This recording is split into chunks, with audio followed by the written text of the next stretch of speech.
राजेंद्र गुढ़ा हमारे साथ इस वक्त सच बेधड़क पर जुड़ गए हैं। राजेंद्र जी, सबसे पहले रिएक्शन दीजिए। ये रिएक्शन मेरा है सच बेधड़क जी बस। सर सच को बोलो, बेधड़क बोलो जी। और उसमें जो भी परिणाम आए उसके लिए कोई चिंता नहीं। तो सर सच बोलने की सजा मिली है क्या? 100% सच बोलने की सजा मिली। लेकिन सर पार्टी के साथ तो हमेशा खड़े होना होता है। पार्टी के साथ तो खड़े थे, पार्टी के बुरे दिनों में खड़े थे। पार्टी को माइनॉरिटी के अंदर अल्पमत में सरकार थी, उसको मेजोरिटी में किया। पार्टी के बुरे दिनों में साथ दिया, गहलोत जी का बुरे दिनों में साथ दिया। कब पार्टी के साथ खड़े नहीं रहे, तो विरोध किया। सर लेकिन अगर आपकी कोई नाराजगी थी, क्योंकि जब आपको पद दिया गया था तो वो भी इसीलिए दिया गया होगा कि भाई आप अच्छा काम कर रहे हैं या आपके साथ आप साथ दे रहे हैं, इसलिए। देखिए, आपको बताऊं, जी। इस मामले के अंदर राजस्थान महिला एट्रोसिटी में, अत्याचार में, दुष्कर्मों में हिंदुस्तान में नंबर 1 नहीं है क्या? और उसमें सच बोलना गुनाह है क्या कि अपनी गिरबान में झांको, इसको ठीक करो? ये कर दिया सर। लेकिन ये तो पब्लिक प्लेटफॉर्म की जगह कहीं और भी बातें होती हैं, जब हम चर्चा करते हैं वो भी हो सकती है। लेकिन आप ये बताइए कि जब हमारे पार्टी के साथी बेल में जाके प्रोटेस्ट कर रहे थे जी, तो उसके बाद में इस प्रोटेस्ट से पहले हमें तो हम अपने को ठीक करना चाहिए ना। राजेंद्र जी, आपको इससे पहले भी हिदायत दी गई थी क्या कि आप ऐसा मत बोलिए? नहीं, कोई बात नहीं जी सर, एक बार जब केसी वेणुगोपाल और मल्लिकार्जुन खड़गे दिल्ली में ये कह रहे थे कि अब पार्टी के खिलाफ, सरकार के खिलाफ कुछ मत बोलिएगा, तो उस जी पार्टी के खिलाफ क्या बोला है? जी, और सरकार के खिलाफ पार्टी सरकार की सच्चाई तो बोली जाएगी ना। सच्चाई नहीं तो कल जनता ही साफ कर देगी ना। आप नहीं बोलोगे तो क्या जनता आ रही है सामने? सर अब जी, अब आपकी बात हुई सर किसी से अभी? नहीं, किसी से नहीं। सर अभी आगे आप क्या सोचते हैं, आगे क्या कुछ रहेगा? सोमवार को विधानसभा में आ रहा हूँ, फिर मिलूंगा मीडिया से। सर आपने ये कहा था एक बार कि मैं अपने चेहरे पर जीतता हूँ, मुझे फूल या हाथ किसी की जरूरत नहीं है। वो तो सही बात है। हाँ, फिर आप क्या सोचते हैं सर अब कांग्रेस को लेकर? मेरा खुद का फेस है, वो तो मेरे ऊपर रहेगा ही। सर आगे अभी आप क्या सोचते हैं, आप खुद लड़ेंगे फिर से? वो सोमवार को बताऊंगा। सर कांग्रेस का साथ रहेगा अब? सोमवार को वो उनसे पूछो। सर क्या सोमवार तक आप कोई निर्णय लेंगे?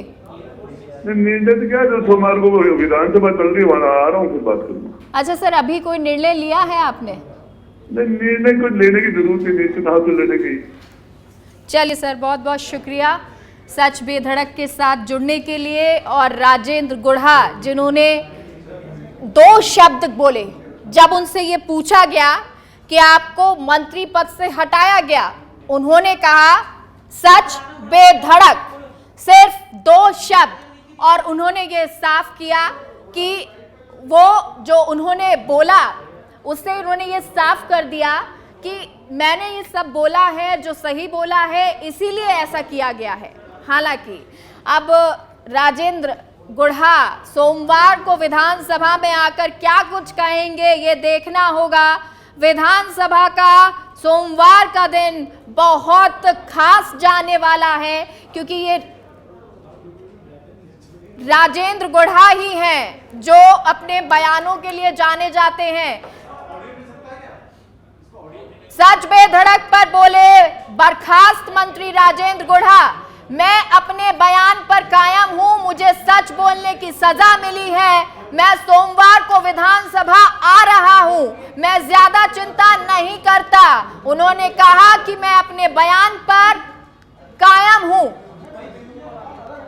उन्होंने ये भी कहा, सच बेधड़क का नाम लेते हुए, जब उनसे पूछा गया कि क्या आप रिएक्शन दीजिए, क्या आपको मंत्री पद से जब बर्खास्त किया गया है क्या कहेंगे, उन्होंने 2 शब्द बोले, सच बेधड़क। और सच बेधड़क पर मंत्री राजेंद्र गुढ़ा, बर्खास्त मंत्री राजेंद्र गुढ़ा ने कहा कि मुझे सच बोलने की सजा मिली है, लेकिन सबसे खास बात जो उन्होंने कही कि मैं सोमवार को विधानसभा आ रहा हूं, आगे क्या निर्णय लेंगे उन्होंने कुछ नहीं कहा। उनसे पूछा क्या आप अभी निर्णय ले चुके हैं, उन्होंने कुछ नहीं कहा।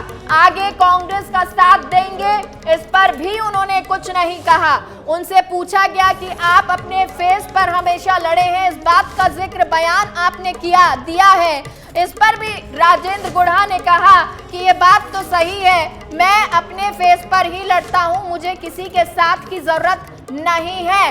राजेंद्र गुढ़ा को आप सुन रहे थे और सच बेधड़क पर उन्होंने अपनी बात रखी। हालांकि उन्होंने अभी कोई निर्णय नहीं लिया, इस बात को भी उन्होंने साफ कर दिया। उन्होंने कहा कि मैं जो भी निर्णय लूंगा, जो भी कहूंगा, अब विधानसभा में ही कहूंगा, क्योंकि जब राजेंद्र गुढ़ा ने जब महिला अत्याचार की बात कही तो वो भी उन्होंने विधानसभा में ही कही थी, और अब वो कह रहे हैं कि सोमवार को फिर से जब विधानसभा की कार्यवाही 11 बजे शुरू होगी तो वो उसी वक्त वहां पर आके बोलेंगे जो भी उनको बोलना है। इस वक्त वो कुछ भी नहीं बोलेंगे। निर्णय को लेकर उन्होंने साफ कर दिया कि अभी उन्होंने कोई निर्णय लिया ही नहीं है, लेकिन ये वक्त तो है कि अब निर्णय लिया जाए, क्योंकि कांग्रेस ने ये मंत्री पद से बर्खास्त करके साफ कर दिया कि वो टिकट तो नहीं देगी। लेकिन अब अगर राजेंद्र गुढ़ा कहते हैं कि मैं अपने फेस पर ही चुनाव लड़ता हूं, जीतता हूं, तो क्या वो अब कांग्रेस से अलग होंगे या नहीं होंगे? क्या कोई निर्णय उन्होंने लिया है इसको लेकर, ये वक्त बताएगा। और कहें तो विधानसभा जब सोमवार को एक बार फिर से कार्यवाही शुरू होगी तो वो वक्त